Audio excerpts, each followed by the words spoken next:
Alipay in South Korea, GCash in the Philippines, Dana in Indonesia, and then over to India, Paytm, and Easy Paysa in Pakistan. So we've really expanded around the world, building e-wallets very similar to the e-wallet that we have in China.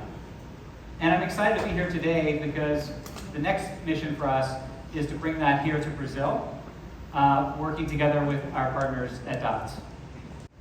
9 of those 10 are the #1 in their country now.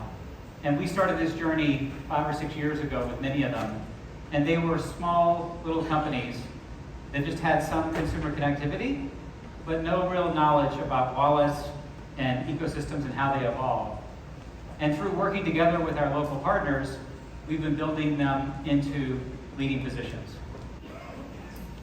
What do we do at Alipay to participate with DOTS? Well, first, we invested in the company. We always say, put your money where your mouth is.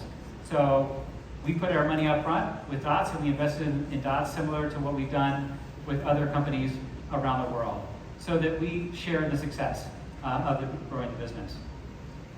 We also, the third thing here, signed a business cooperation agreement.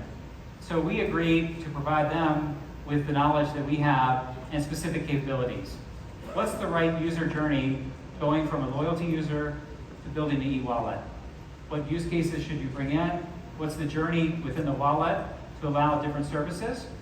And we're working with them in detail about that. What is the first thing the user sees? Where do you hope they click on first? Then what happens next? What gives them happiness when they click on that and move to the next stage? And this kind of detailed thinking about how the app will work really is critical to building consumer engagement in this kind of interface. How do you build the kind of transition from a loyalty program into a e-wallet and a digital finance app?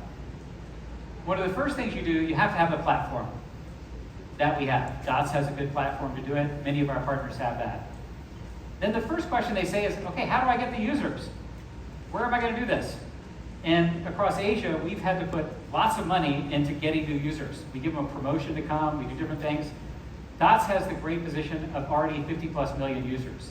So we can go to those users, bring them on board, and we have a set of users to use our app. The next logical question is, okay, how am I going to connect the merchants? Because obviously users have to have something to pay for within the app. Say, for example, you go to a big merchant and say, hey, I have a new e-wallet. I want to connect to your cash register in your store. And they say, well, what does that take? That's going to take X 100 hours of engineering time. My clerks don't know how to use it. This is like a real pain. Forget it. I'm not going to do that. But DOTS has a huge advantage because they already have connectivity to a lot of these merchants. And so through supermarkets here in Brazil, through many of the other merchants that accept DOTS, there's a great opportunity with that merchant connectivity that already exists. And we're going to bring many of the world's digital merchants to work with them.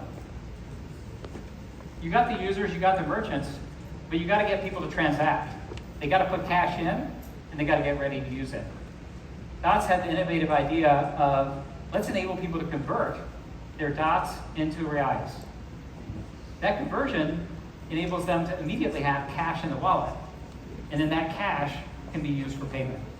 So the first 3 steps of this journey, we think we can go down very fast. Users, merchants, cash in.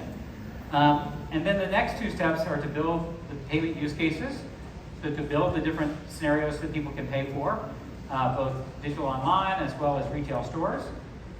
And then to offer the digital finance. So lending, investment, and the like, the products that they can use down the road. So we see a very bright future here for our partnership with DOTS, and the ability to bring some really innovative e-wallet, both payment and digital finance services here to Brazil. So we look forward to sharing more about this as we go forward, and to see how this evolves. We think it's an exciting time in Brazil, and look forward to coordinating with all of you as we go forward in this journey. Thank you very much. That ends my presentation. I'd be happy to open this up to any questions that we may have.